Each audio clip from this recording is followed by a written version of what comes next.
Um, I can probably be very brief about Weber because I have talked about him before.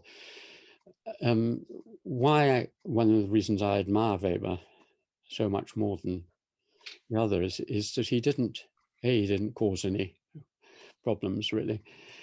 And B, he admitted he didn't know the answer.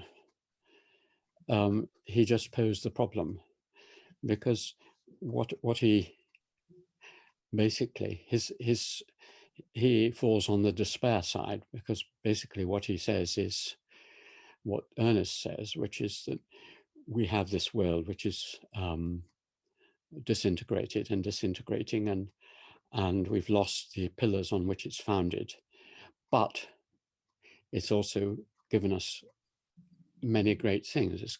It's given us wealth and science and a certain amount of freedom and so on. So we've benefited from the loss of meaning and loss of integration and so on.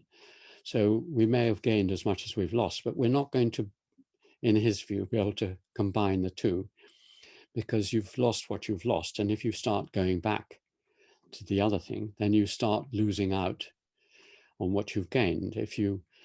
And this was Ernest's great worry, that if you, for example, subject science and rational thought to the constraints of anything else, Ernest was a great defender of the divide, so that rational thought should be free. What had made the wonderful free world in which our minds can move is the fact that the church can't tell you what to do, or your father can't tell you what to do, or the state can't tell you what to do. You think for yourself. You are not constrained. You are a free thinker and you're a free individual, which means you face the costs of Robinson Crusoe, but on the other hand, you are free like Robinson Crusoe.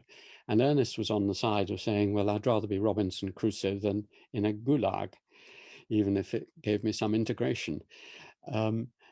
And that is the Weberian dilemma and problem. And he had, as far as I can see, no solution to it.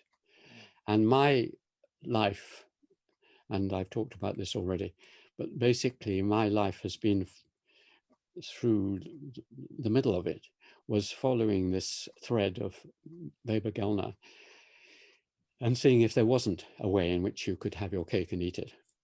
And I came up with this idea of what I'm now calling bubble enchantment, that we can be free, rational, and live a wealthier, but also within its bounds, meaningful lives.